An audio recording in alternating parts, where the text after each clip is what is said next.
Now this next diagram is extremely important to our discussion today.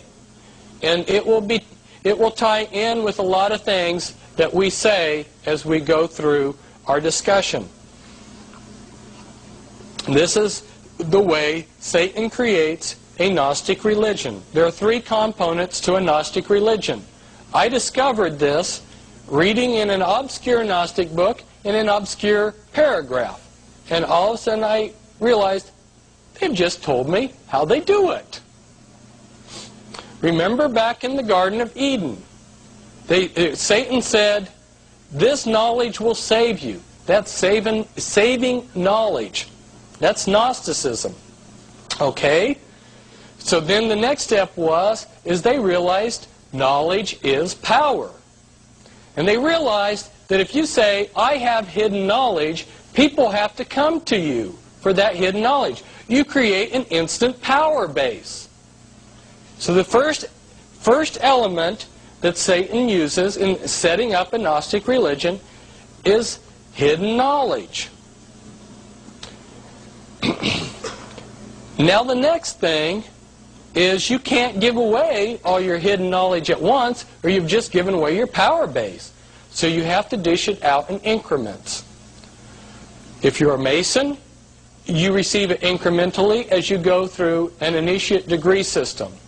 If you're a Jehovah's Witness, you receive it incrementally by staying in touch with, and this is a direct quote, God's channel of communication. You incrementally receive Watchtower and Awake magazines.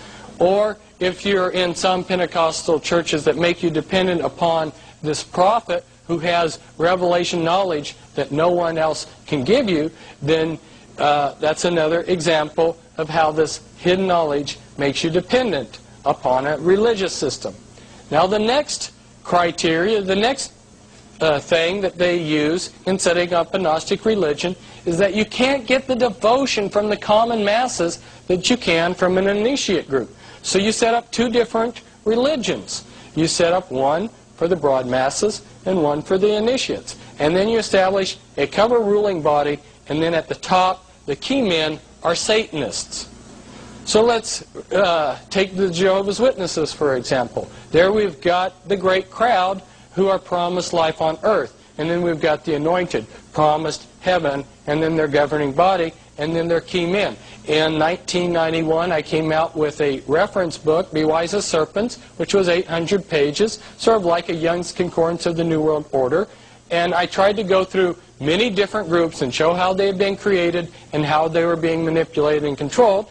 And, for instance, with the Jehovah's Witnesses, here up at the top, we've got a man named Nathir Salih. He was an Iraqi Jew and he loves nice, expensive jewelry. And the president of the Watchtower Society, the late one, Freddie Franz, recently died, for many years, for many decades, had been on his deathbed. And he was considered to be the leader of the Watchtower Society. Nobody even knew about Nathir Salih, but whenever there needed to be a decision by this man on his deathbed, who died at 99, Nathir Salih would go into his room and come out with the answer.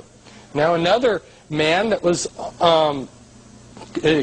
ties in with this is someone who's on the governing body who's a Rhodes Scholar. In fact, Freddie Franz was offered to be a Rhodes Scholar, but turned it down so that he would be in a position to take over the Watchtower Society. Now, if we take this structure with its three components that I've just outlined to you, and we turn it on its side, this pyramid structure on its side, we come up with something that looks like a pie. Now, think about this. Here on the outside, we've got like a Catholic and a Mormon and a Jehovah's Witness. This is the perfect control mechanism. The Catholic out here is fighting the Mormon, is fighting the Jehovah's Witness, is fighting somebody else. None of them ever rebel against the sinner. Very few of them ever realize they're being controlled by the sinner.